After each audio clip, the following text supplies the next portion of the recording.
안녕하세요. 시댁과 영근은 30대 여성이에요. 남편과는 결혼정보회사를 통해서 만났습니다. 일단 제가 결혼정보회사를 이용했던 건 사실 어디서 남자를 만나야 할지 모르겠더라고요.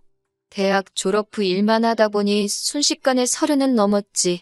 시간 낭비는 하기 싫지. 그러다 주변 언니들의 추천으로 결혼정보회사에 등록을 하게 됐어요.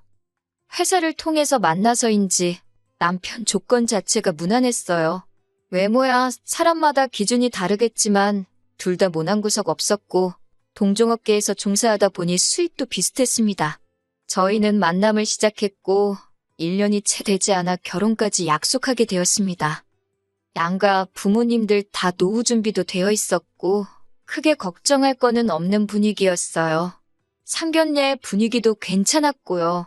그런데 본격적으로 결혼 준비를 시작하고 얼마 지나지 않아서 어머님이 저를 따로 불러 혹시 반반 결혼에 대해서 어떻게 생각하냐고 물으시더라고요. 갑작스러운 어머님의 말씀에 당황한 저에게 어머님께선 장남인 아주버님이 아직 미혼이라 그렇다며 사실 남편에게는 6살 많은 형이 있었는데 미혼이었거든요. 원래 시댁에서는 어떻게든 아들 둘을 순서대로 결혼시키려고 했다는데 아무튼 어머님 말씀이 차남을 장남보다 먼저 장가보내는데 돈까지 해주는 걸 알면 장남인 아주버님이 속상해할 것 같다나요? 좀 황당했지만 한편으로는 이참에 받지 말까? 그런 생각도 들긴 했어요.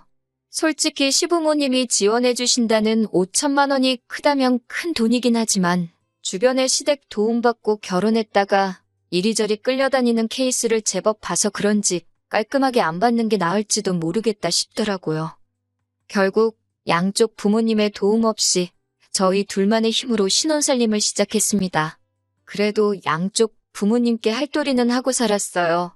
맞벌이를 하다 보니 첫 해를 지난 후에는 대부분 용돈을 드리거나 외식을 하는 편이긴 했지만 그래도 최선을 다해서 잘해드리려고 했어요. 이후로 어느 다른 부부들처럼 별거 아닌 이유로 속상하고 서운한 적도 있었지만 또 별거 아닌 이유로 즐거워하며 그렇게 부부 생활을 이어갔습니다. 그러다 아주버님이 장가를 가면서 생각지도 못한 문제들이 발생하기 시작했어요. 아주버님께서는 당신보다 10살 어린, 저보다도 어린 여자와 결혼을 했습니다. 그게 화근이었을까요? 솔직히 4살이나 어린 형님을 대하는 게 편한 건 아니었지만 적당한 거리 유지하고 예의만 잘 지키면 적어도 문제는 없을 거라 생각했지요. 하지만 형님이라는 이 여자가 저를 상대로 말 같지도 않은 기싸움을 시작하더라고요. 저도 당하고만 사는 성격은 아니라서 매번 형님의 신경전에 놀아난 건 아니지만 그래도 말이 나온 김에 이야기를 해보자면요. 형님이 들어오고서 처음 맞는 아버님의 생신이었어요. 형님이 들어오기 전에는 첫 해에만 제가 집에서 챙겨드렸고 이후로는 계속 외식을 하고 있었거든요. 그런데 형님이 들어온 이후로는 아무리 그래도 집에 며느리가 둘이나 있는데 어떻게 시부모님 생신을 바깥 음식으로 때우냐며 앞으로는 무조건 집에서 챙겨드리자는 겁니다. 그것도 생신 당일에 말이지요. 저는 직장을 다니고 있었으니 그건 어려울 것 같다고 했고 그러자 형님이 저더러 돈을 내랍니다. 제가 재료비를 대면 자기가 장 봐서 상을 차리겠다고요. 내키진 않았지만 무조건 싫다 하기도 뭐했고 어쨌든 저도 시집온 첫 해에는 직접 상을 차렸으니 형님 말대로 할까 싶더라고요. 그렇게 아버님 생신 당일이었습니다. 다시 볼 일도 없을 것 같으니 까놓고 이야기할게요. 제가 50만 원이나 보내줬는데 그 돈은 다 어디로 갔는지 상위에는 하나 막말로 찍어 먹을 게 없더라고요. 미역국도 소고기를 넣은 건지 어쩐 건지 모르겠고 반찬도 이건 새로 한 건지 먹던 걸 꺼내놓은 건지 그렇다고 좋은 날 식구들 앞에 놓고 반찬 타박을 하기도 그렇고 돈 어디다 썼냐 따져 묻기도 그래서 혼자 짜증을 삭혔지 뭐라 하진 않았습니다. 시부모님께서 차려진 생일상을 보시더니 형님더러 고생이 많았다 그러시더라고요. 그러면 솔직히 제가 형님이라면 아니라고 그래도 동서가 돈도 보태고 했다 이 정도는 말을 했을 것 같아요. 그런데 형님이 한다는 소리가 돈도 많이 들고 고생도 많이 했다며 한마디로 자기 혼자 다 했다는 식인 거예요. 그러면서 덧붙이기를 동서는 바깥일 하느라 바쁘잖아요. 이런 건 맏며느리인 제가 챙겨야죠. 그러대요. 그것도 좋게 들리진 않았는데 뒤에다가 한다는 소리가 사실 마음만 있으면 못할 게 어디 있냐고요? 저도 사람인데 돈은 돈대로 썼는데 알아주는 사람은 하나 없으니 기분이 좋았겠어요? 솔직히 순진한 내가 당했구나. 형님이 보통 약은 게 아니네. 그렇게 깨달음만 얻었지요 뭐. 그 50만 원을 형님한테 줄 게 아니라 시부모님한테 따로 드렸어야 하는데. 그런데 더 어이가 없었던 건 이윽고 가족들의 식사가 끝나자 형님이 상 치울 생각도 안 하고 시부모님하고 같이 거실로 쪼르르 나가더라고요. 딱 분위기가 보아하니 저더러 치우라는 거였지요.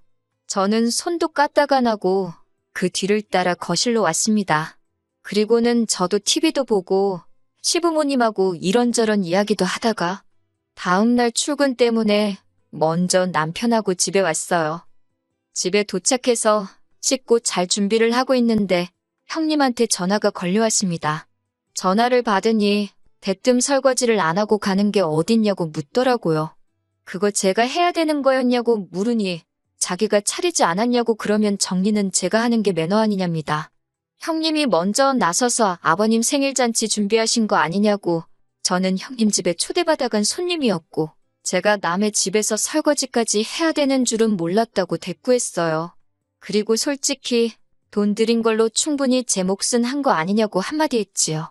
그러자 자기도 더는 할 말이 없는지 내가 할 일 네가 할 일 따지고 그러는 거 아니랍니다. 그리고선 그렇게 따지고 사는 거 피곤하지도 않냐고 비아냥거리길래 그렇지 않아도 지금 너무 피곤해서 자야겠다고 쏘아붙이곤 그대로 전화 끊어버렸네요.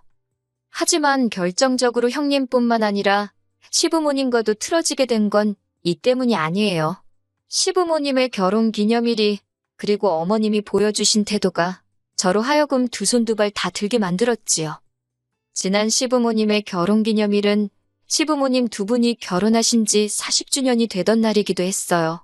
그래서 두 분을 제주도 여행이라도 보내드릴까 그런 생각을 하고 있었지요.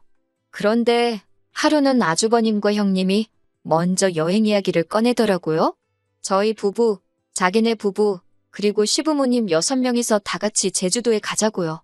전 솔직히 조금도 내키지 않았지요. 일정부터가 일단 3박 4일짜리 여행을 평일에 가자고 그래야 값이 싸다고요. 누가 그거 모르나요? 하지만 무직이던 아주버님네와 달리 직장을 다니던 저나 남편은 그렇게 휴가를 쓰는 게 쉬운 일이 아니었거든요. 둘 다 곧 연봉협상 시즌인데 괜히 눈에 띄는 짓은 하지 말자는 생각이기도 했고요. 그리고 무엇보다 아주버님네랑은 정말 실오라기 하나조차 얽히지 않겠다고 다짐을 했던지라 결국 저희는 못 간다고 했습니다. 가더라도 나중에 저희가 두 분을 모시고 따로 움직일 테니 이번엔 넷이서 가라고 했지요. 그러자 형님이 그래도 저희가 시부모님 여행 경비는 부담해야 하는 거 아니냐입니다. 자기네가 가이드처럼 여기저기 모시고 다니고 고생은 다 할 거니까 저희가 경비를 담당하는 게 공평하다나요? 어이가 없어서 저희는 저희가 따로 모시고 갈 거니까 경비가 걱정이면 시부모님 모시고 여행 가지 말라고 했습니다. 무리하지 말고 가까운 데서 시부모님 모시고 식사나 하는 게 어떻겠냐고요. 그러자 이 정신 나간 형님이 시부모님을 상대로 아주 말장난을 쳤더라고요. 그걸 알게 된 건 이틀 뒤인가 어머님께서 전화를 해오셨는데 저더러 그러는 거 아니라며 다짜고짜 크게 화를 내셨거든요. 영문도 모르고 처음부터 욕을 먹던 제가 왜 이러시냐고 이유라도 말씀해달라니까 제가 형님더러 시부모님을 모시고 여행은 무슨 여행이냐며 오버하지 말고 가까운 데서 밥이나 먹으라고 그랬답니다. 형님이 어머님께 자기는 아버님 어머님 나이 드시기 전에 좀 더 좋은 곳에 모시고 가고 싶고 좀 더 맛있는 거 드시게 해드리고 싶어서 그런 건데 제가 돈 아깝게 뭘 그러냐고 그랬다는 거예요. 듣고 있는데 어이가 없는 걸 넘어서 환장하겠더군요. 저는 어머님께 어떻게 된 일인지 형님과 나눈 대화를 들려드렸습니다. 한참을 듣고 계시던 어머님께서도 어느 정도 화가 누그러지신 듯 했고요. 하지만 대화가 통하니 다행이라고 한숨 돌리고 있는데 어머님이 대뜸 하시는 말씀이 정말 어이가 없대요. 어머님께선 큰애가 얼마나 효도를 하고 싶으면 그랬겠냐입니다. 자기도 잘하고 싶은데 주머니 사정이 여의치 않아서 그런가 보다며 잘 버는 저더러 이해를 하래요. 나이는 제가 많으니 어른으로서 나이 어린 형님을 잘 이해해 주라나요? 그러면서 저희 부부랑은 여행 간 셈 칠 테니 그냥 형님이 해달라는 대로 돈을 주랍니다. 저는 그런 어머님께 싫다고 했어요. 제가 무슨 물주도 아니고 형님 뒤에서 돈만 대고 그러는 거 싫다고요. 효도고 뭐고 자기 분수껏 하는 거지. 그리고 서운한 마음에 어머님도 그러시는 거 아니라고 처음으로 대들었네요. 최소한 잘잘못은 가려주시고 누구 하나 억울하지 않게 말씀하실 거 아니면 차라리 모른 척 하시지 그랬냐니까? 어머님이 대뜸 저더러 웃기답니다. 큰애 무시하는 것도 부족해서 이제 시애미까지 가르치려 드냐고 저 하나 때문에 집안 꼴이 엉망이라고 그러시대요. 급기야 저더러 이런 식으로 나올 거면 당신하고 영 끊찹니다. 며느리는 당신한테 잘하는 며느리 하나만 있으면 된다면서 저 같은 건 됐다나요. 그날 밤 퇴근한 남편에게 저는 이혼하자 했습니다. 남편은 무슨 뚱딴지 같은 소리냐며 짜증을 냈고 저는 담담하게 어머님과 있었던 일을 들려주었어요. 남편은 설마 하면서도 꽤나 충격을 받은 얼굴이었습니다. 저는 남편에게 이런 소리나 듣자고 결혼한 거 아니라고 이 집에 미련 없다 했지요. 그런데 남편이 저를 잡더라고요. 그동안 늘 중간에서 뜨뜻미지근한 반응을 보이던 사람이라 솔직히 기대 같은 건 없었는데 자기가 봐도 어머님이 도를 지나치셨다면서 자기는 자기 가정을 지킬 거랍니다. 앞으로 시댁과 일절 교류 없이 살 것이니 자기를 믿고 이혼 소리는 하지 말아달라대요. 그 말을 하는 남편의 눈빛이 얼마나 절실하던지 믿어주기로 했지요. 그런데 한두 달쯤 지났을까요? 형님한테 연락이 왔습니다. 받을까 말까 하다가 안 받았더니 장문에 문자를 남겨뒀더라고요. 아주버님이 뭐 사업을 시작하려고 했는데 사기를 당했다나 그러면서 돈 좀 빌려달랍니다. 금방 갚겠다고 도와달래요. 그냥 무시했습니다.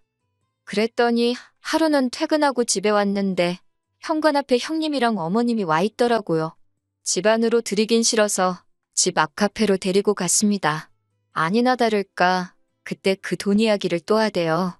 저는 할 말 없다고 했어요. 남편하고 따로 이야기해보든지 하시라고요. 그리고 커피값은 내주고 왔네요.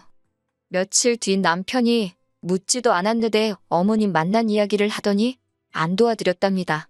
솔직히 시부모님 두 분 중 한 분이 아픈 것도 아니고 또 아주버님 일이라는 게 짜증나더래요. 자기도 언제까지 거기 수발 들어주며 살 수는 없다며 남편이 단호한 태도를 보여주니 솔직히 안심이 되더라니까요. 앞으로도 남편이 잘 행동하리란 믿고 살아도 될 것 같아요.